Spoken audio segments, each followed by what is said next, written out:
Imagine this.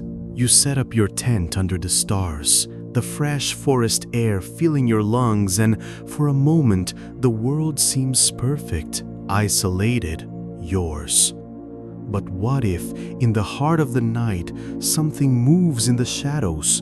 Not an animal, not the wind, but something watching you, something that turns paradise into a nightmare. These are 4 true stories of camping trips that went terribly wrong. Real accounts from ordinary people like you who went out for an adventure and came back changed forever. Listen closely, because this could save your next trip. Do you think you're ready? The shadow in the lake. It was a humid summer night in 2017 in Yellowstone National Park, where Sarah and her boyfriend, Mark, decided to camp by the edge of an isolated lake, far from the marked trails, seeking that peace that only the wild nature promises. The setting sun painted the water orange and gold, and they laughed as they set up the tent, the smell of pines and damp earth filling the air, mixed with the distant sound of birds settling down. Sarah, a 28-year-old teacher, had always loved the outdoors. It was her escape from the stressful city routine, a place where she felt alive, connected. But as darkness fell, like a suffocating blanket, something changed. First, there were the noises, branches cracking not too far away, like cautious footsteps, but Mark joked that it was just a curious deer. They lit a small campfire, the flames dancing on their faces, and told silly stories, the warmth contrasting with the chill seeping into their bones. Sarah felt a shiver, not from the wind, but from a primal sensation, as if invisible eyes were piercing her from the dark trees. "Did you hear that?" she whispered, her heart racing, but Mark shook his head, pulling her closer. That night, inside the tent, the silence was broken by a soft splash in the lake, like something emerging from the icy water. Sarah woke up sweating, the stuffy air smelling of rotten algae, and peeked through the zipper's lid. There, on the shore, a human silhouette, motionless, watching. It wasn't an animal. It was tall, hunched, like someone waiting to be noticed. Panic rose in her throat, a bitter taste of pure fear, and she nudged Mark, who murmured sleepily. But when he looked, the figure was gone, leaving only ripples in the water. They tried to sleep, but the rest of the night was a torment of imaginary whispers, the wind carrying echoes that sounded like distant voices calling names. In the morning, as they packed up, they found fresh footprints around the tent. Human footprints, barefoot, leading straight to the lake and disappearing into the water. Sarah never camped alone again. She told me this years later on an online forum, saying, "It was like the lake had swallowed something alive and I was next." According to reports from park rangers, inexplicable disappearances happen there every year, people who simply evaporate in the morning mist. And what if that shadow is still waiting, patient, for the next unsuspecting camper? The call of the forest. Take me back to 2019, in the dense forests of the Appalachian Mountains, where a group of friends, Jake, Lisa, Tom, and Mia, set off for a weekend of camping, carrying backpacks full of beers and dreams of total disconnection from the digital world.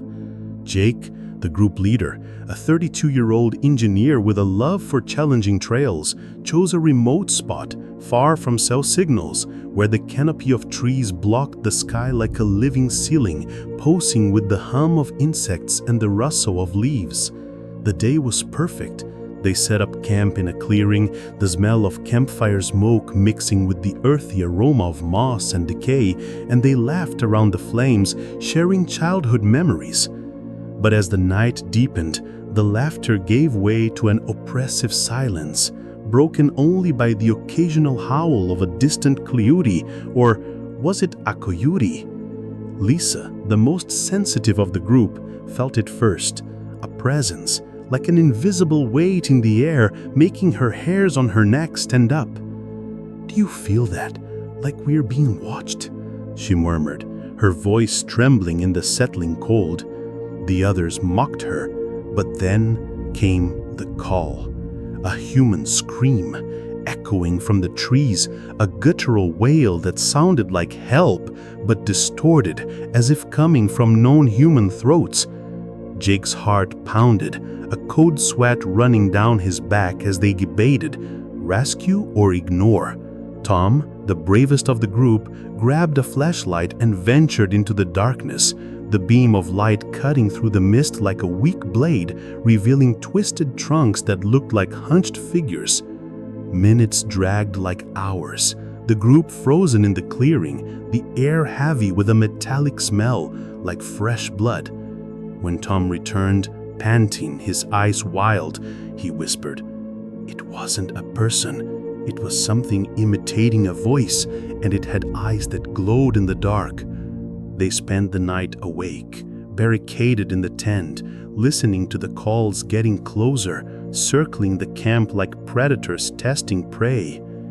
In the morning, they found fresh scratches on the trees around them, marks that looked like claws, not human.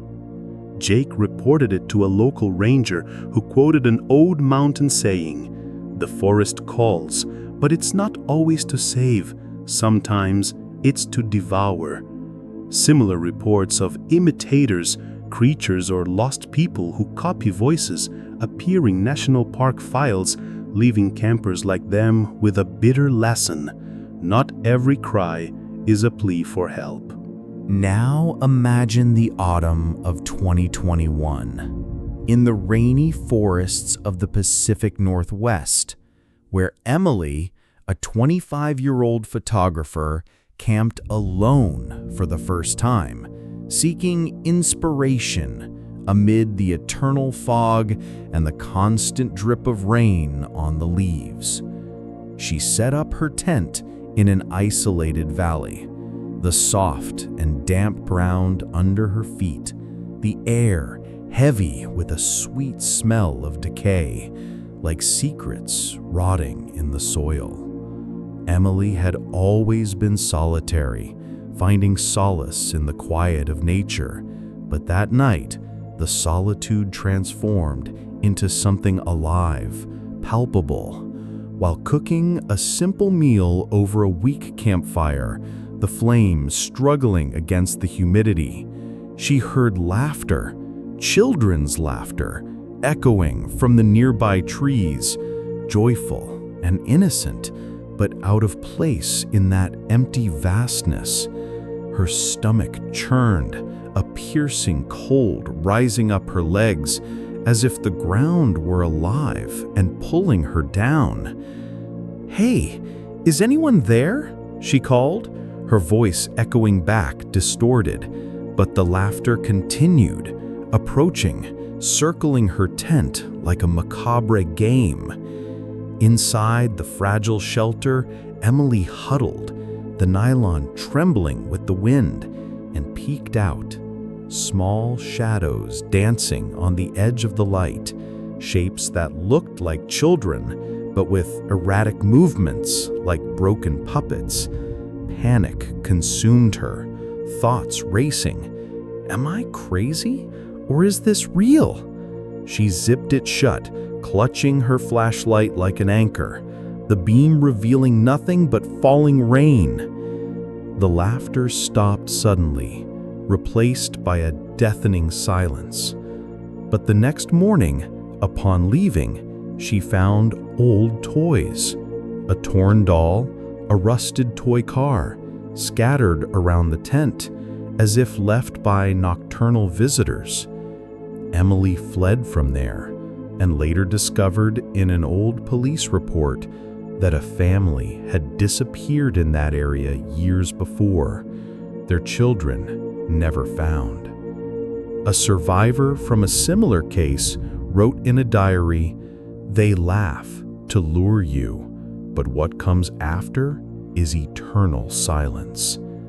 Emily now warns, camping alone can awaken echoes that don't belong to the world of the living. The fire that doesn't burn. Finally, take your mind to the Rocky Mountains of Colorado in 2022, where a couple, Alex and Jordan, both in their 30s, camped on a high plateau, the thin and biting air with views stretching like a sea of sharp peaks under the starry sky. They were experienced adventurers, the smell of pine resin and campfire smoke enveloping them as they roasted marshmallows, the crackling of the flames a comfort against the howling wind. But that night, the fire began to behave strangely. Flames dancing higher, forming shapes that looked like distorted faces, and a heat that didn't warm but burned the soul. Jordan felt it first, a presence around the camp, like whispers in the wind saying names that weren't theirs. "Alex, did you hear that? My name, but distorted," she murmured, her heart tightening in a knot of growing terror. Alex tried to calm her, but then the flames exploded, sending sparks that formed patterns like messages in code. Panic overtook them when they saw footprints forming in the ground around them, imprinted as if by invisible feet, circling the fire. They ran to the tent, the air now smelling of sulfur, like something ancient awakening from the earth.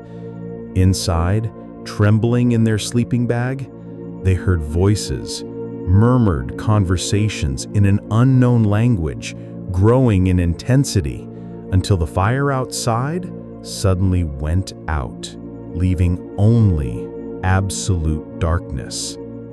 In the morning, the camp was intact, but burn marks in the shape of hands covered the ground, as if something had tried to escape from the flames. Alex researched afterward and found local indigenous legends. The fire attracts hungry spirits who use the flames to return. A shaman quoted, "Don't light a fire where the earth holds secrets. It sets them free." They escaped, but the fire now haunts them in dreams, a reminder that some nights in nature are not meant to be shared. These stories aren't urban legends, they're real accounts, echoes of nights that turned camping trips into eternal nightmares. What if the next tent is yours? Reflect. What would you do if you heard the call, saw the shadow, felt the living fire? Do you believe this really happened? Have you ever experienced something like this? A night in the forest that changed you forever? If this touched you, it's because this video needed to reach you. Share your own story in the comments, but only if you have the courage to hear more. Stay safe out there.